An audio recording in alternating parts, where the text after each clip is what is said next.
Selamat datang kembali di Marvel Universe Indonesia bersama saya Admin Y. Dalam video kali ini kita akan membahas cerita pertarungan yang sangat menarik, yaitu Predator versus Wolverine. Komik ini dikerjakan oleh Benjamin Percy, Ken Leslie, Greg Land, dan Andrea Di Vito. Seperti yang kita tahu, selama ratusan tahun lalu The Yautja atau yang lebih dikenal sebagai Predator telah menjadikan planet bumi sebagai tempat perburuannya. Mereka adalah makhluk yang senang mencari dan berburu berbagai spesies kuat hanya untuk olahraga dan mengumpulkan trofi, mencari kebanggaan dan kehormatan.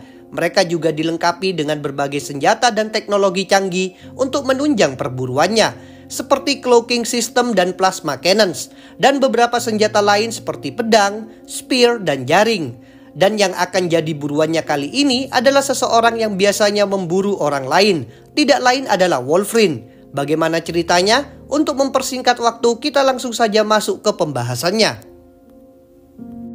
Cerita ini dimulai dengan memperlihatkan kondisi Wolverine yang sedang berjalan di hutan di Kanada dengan kondisi tubuh yang terluka parah. Wolverine mengakui bahwa dia memang sangat hebat dalam hal memburu, tapi sekarang situasinya sangat berbeda. Karena saat ini, Wolverine yang biasanya menjadi pemburu, sekarang malah dia yang dijadikan target buruan oleh musuh yang belum pernah dia hadapi sebelumnya. Ketika Wolverine sedang bersembunyi di pepohonan, ia lalu ditembak dengan plasma cannon milik Predator. Walaupun tembakan itu tidak mengenai Wolverine secara langsung, Wolverine tetap terluka karena pecahan-pecahan batu dan kayunya masuk ke dalam tubuhnya dan menyayat kulitnya. Karena sudah kehilangan banyak darah dan luka-luka yang dideritanya, pergerakannya pun jadi sangat lambat. Itu membuat Wolverine jadi sangat mudah untuk dilacak oleh musuhnya. Wolverine sadar bahwa kondisi dan posisinya saat ini tidak menguntungkan. Di saat posisi Wolverine terjepit di antara tebing dan sungai di bawahnya, dengan kemampuan alat kamuflasenya, kita bisa melihat Predator yang tengah mengamati Wolverine dari atas pohon itu mulai menampakkan dirinya sambil mempersiapkan senjatanya. Tapi saat Predator itu turun dan memindai tempat itu, Wolverine sudah tidak berada di sana. Karena sekarang Wolverine sedang bersembunyi di bawahnya, tetap diam agar tidak bisa terdeteksi. Logan tahu kenapa sekarang Predator itu menunjukkan dirinya untuk saling mengenal satu sama lain. Layaknya pemburu yang ingin tahu seperti apa buruannya sebelum dia berhasil merobek tulang belakang mangsanya. Seperti yang terjadi puluhan tahun sebelumnya di Alaska pada tahun 1900-an. Dalam flashback itu, Logan terlihat keluar dari sebuah danau dengan beberapa ekor beaver yang berhasil ia tangkap. Tambahan informasi, beaver ini adalah tipe hewan pengerat. Logan memburu hewan itu untuk diambil kulitnya untuk ia jadikan pakaian untuk dirinya sendiri. Walaupun sebenarnya Logan tahu bahwa ia bisa menjual kulit-kulit itu keluar, tapi ia memilih tidak melakukannya karena saat ini dia tidak begitu membutuhkan banyak uang dan dia juga lebih suka tinggal di hutan sendirian. Jadi dia akan berburu secukupnya untuk ia bisa bertahan hidup saja. Keesokan harinya, Logan kemudian mengemas barang-barangnya dan pergi menuju hutan tanpa mengkhawatirkan apapun. Satu-satunya yang membuat ia khawatir adalah orang-orang yang bisa saja mengganggunya. Oleh karena itu, Logan memilih tinggal di sebuah gua dengan seekor beruang grizzly yang dia anggap sebagai tempat paling aman di sana. Di tempat lain di sekitar Alaska, terlihat ada sebuah pesawat Starship milik seorang Predator yang nampaknya masih sangat muda mendarat di sekitar hutan. Sebelum pesawatnya meledak, Predator muda itu kemudian pergi mengikuti sinyal yang ia terima menuju mayat Predator yang sudah datang lebih awal dan sudah lama mati di bumi.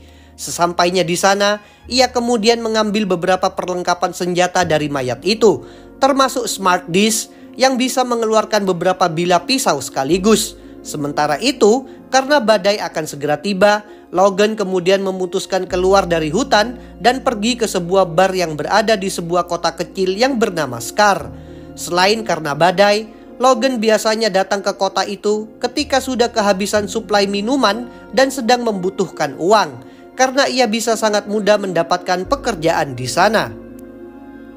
Setelah masuk ke bar itu, Logan disambut oleh seorang wanita tua yang kemudian memperkenalkannya kepada seorang pria yang kebetulan sedang mencari Logan. Walaupun Logan tidak begitu peduli kepadanya, pria itu tetap membayarkan beberapa gelas minuman untuk Logan, sampai membelikan Logan satu botol penuh agar dia bisa berbicara dengannya. Logan lalu memperingatkan pria itu untuk menjauhinya karena dia tahu semuanya pasti akan berakhir dengan buruk. Ketika Logan sedang duduk santuy sambil minum, ia lalu didatangi oleh dua orang pria yang mencoba merampoknya. Sambil menodongkan senjatanya, kedua orang itu kemudian meminta Logan untuk menyerahkan semua uang, kulit, dan berbagai barang berharga yang ia miliki kepada mereka. Tanpa banyak bicara, Logan langsung memukulkan botol minumannya, lalu memukul muka salah satu penjahat itu dengan keras. Logan juga menghajar pria satunya lagi dengan sebuah kursi kayu dan menggunakan potongan kaki kursi yang patah untuk menusuknya. Logan juga mematahkan semua jari perampok yang mencoba menusuknya dengan pisau. Pria yang Logan pukul sebelumnya dengan botol kemudian melepaskan tembakan secara membabi buta. Tapi Logan berhasil memotong tangan pria itu dengan sebuah gergaji yang ada di dinding bar itu. Setelah berhasil menumbangkan ketiga perampok itu, Logan lalu pergi sambil diikuti oleh pria yang membelikannya minuman tadi. Pria itu memberitahu Logan bahwa dia sangat membutuhkan bantuan Logan karena seseorang telah menculik anaknya dan mereka menahannya untuk meminta tebusan kepada pria tersebut. Di tempat lain, predator terlihat sudah memulai perburuannya. Ia terlihat sedang memburu seekor rusa. Predator ini juga sepertinya masih belum begitu terampil menggunakan smart disk yang sebelumnya ia ambil dari predator pendahulunya. Karena tidak begitu puas dengan kemampuannya, predator itu lalu terus melatih skillnya dengan cara terus berburu semua makhluk hidup yang ada di hutan tersebut. Mulai dari rusa, domba gunung sampai singa. Ketika predator itu sedang memajang tropinya di atas pohon, ia kemudian melihat sebuah asap dari pemukiman penduduk yang tinggal di sekitar hutan itu. Predator itu kemudian memutuskan pergi ke sana untuk mengeceknya.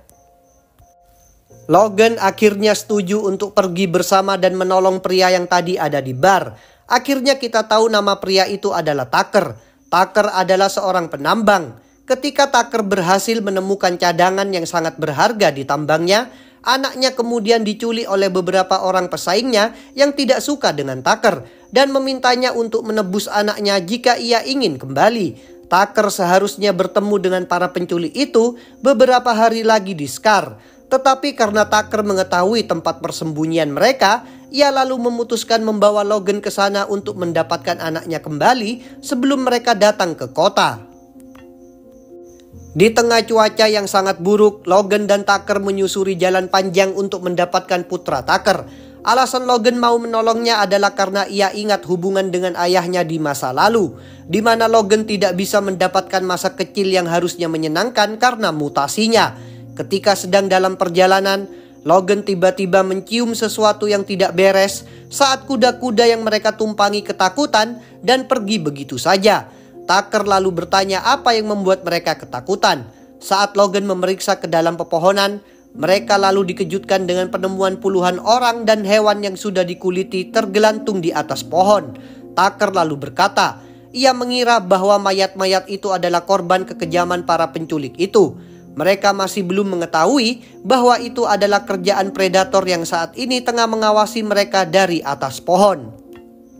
Melihat itu, Logan langsung bergegas pergi ke tempat mereka, dan suku Athabaskan adalah orang-orang yang hidup di sekitar sini. Logan sangat menyukai orang-orang tersebut karena sudah mengajarkannya cara untuk berburu dan mencari makanan di alam liar. Logan juga sering memberi mereka daging buruannya sebagai ucapan terima kasih. Sambil diikuti oleh predator itu, Logan dan Tucker akhirnya sampai dan menemukan kabin tempat anaknya disekap. Tanpa banyak cincong, Logan langsung menerobos masuk ke dalam dan menyerang mereka secara brutal. Logan membunuh beberapa penculik itu tanpa belas kasihan dan meminta mereka mengatakan di mana anak Tucker berada. Tapi tiba-tiba Logan ditembak dari arah belakang oleh Tucker. Ternyata Logan sudah dijebak oleh Tucker. Penculikan itu hanyalah sandiwara. Orang-orang yang dibunuh oleh Logan sebelumnya adalah mantan anak buah Tucker yang seharusnya mengumpulkan uang hasil perampokan dari kereta api. Tapi mereka memutuskan untuk mengkhianati Tucker. Ketika Tucker akan pergi sambil membawa uang hasil rampokannya, ia langsung mendapatkan instan karma setelah kepalanya diledakkan oleh predator dengan senjata plasma cannon. Ketika predator itu masuk ke dalam untuk mengecek apakah ada orang yang masih hidup, ia langsung diserang oleh Logan dari arah belakang sampai helmnya terlepas. Logan berkata apapun makhluk yang ada di hadapannya sekarang, ia pasti akan membunuhnya. Pertarungan kedua monster ini pun dimulai, tapi serangan pertama Logan berhasil ditangkis setelah predator itu berhasil mematahkan cakar tulang milik Logan dan menusuknya dengan tombaknya. Ketika Logan keluar untuk mencabut tombak yang menusuknya, predator itu pun langsung mengeluarkan gadgetnya dan mengambil medpacknya untuk mengobati lukanya yang tadi kena tusuk oleh Logan. Logan sadar bahwa makhluk yang ia hadapi sekarang berada di level yang berbeda. Karena itu ia memutuskan untuk mundur terlebih dahulu agar bisa memikirkan cara untuk mengalahkan musuhnya. Logan lalu memancing predator itu ke dekat goa yang ditinggali oleh dia sebelumnya. Ketika predator itu sudah masuk ke dalam perangkapnya dan berhasil diserang oleh seekor beruang dari belakang, Logan langsung pergi begitu saja dan menghilang ke dalam hutan sambil membawa smart disk yang menempel di kakinya. Sedangkan predator itu setelah berhasil membunuh beruang yang menyerangnya, ia terlihat sangat kecewa karena buruannya berhasil lepas. Logan menyadari bahwa ini hanyalah awal dari pertarungan panjang mereka berdua. Beberapa tahun kemudian di sebuah hutan di Amerika Selatan, Wolverine yang sekarang sudah menjadi bagian tim D mendapatkan tugas untuk menyusup ke dalam hutan untuk memburu target mereka atas perintah Profesor Thornton. Ketika Wolverine ditugaskan untuk membasmi beberapa pasukan gerilya yang bersembunyi di sana bersama Sabretooth, Jackson, Maverick, dan Skrull, Logan dan Sabretooth lalu mencium bau darah yang sangat menyengat. Tim itu mengendap-endap melalui hutan. Logan menyadari bahwa ada sesuatu yang aneh karena suasana di sana terasa sangat sepi. Ketika Logan mengecek ke atas menara, ia langsung menemukan mayat seorang penjaga yang sudah dikuliti. Bukan itu saja, rekan satu timnya yang bernama Skrull langsung tercincang oleh jaring perangkap yang ditembakkan oleh seorang predator. Di hutan, predator yang dilawan oleh Logan puluhan tahun lalu sekarang tidak sendirian, karena sekarang dia membawa pasukannya untuk memburu Logan dan kawan-kawannya. Itulah pembahasan bagian pertama Wolverine versus Predator. Karena komik ini masih ongoing, mungkin video bagian berikutnya akan rilis 1 juta tahun lagi. Terima kasih sudah menonton video ini. Jangan lupa untuk subscribe, like, komen, dan share. Kalian juga bisa bergabung di grup Facebook, like fanpage, follow Instagram, serta dukung Marvel Universe Indonesia dan admin Y di Saweria. Linknya ada di deskripsi. Sampai jumpa lagi dalam pembahasan tentang topik-topik Marvel lainnya.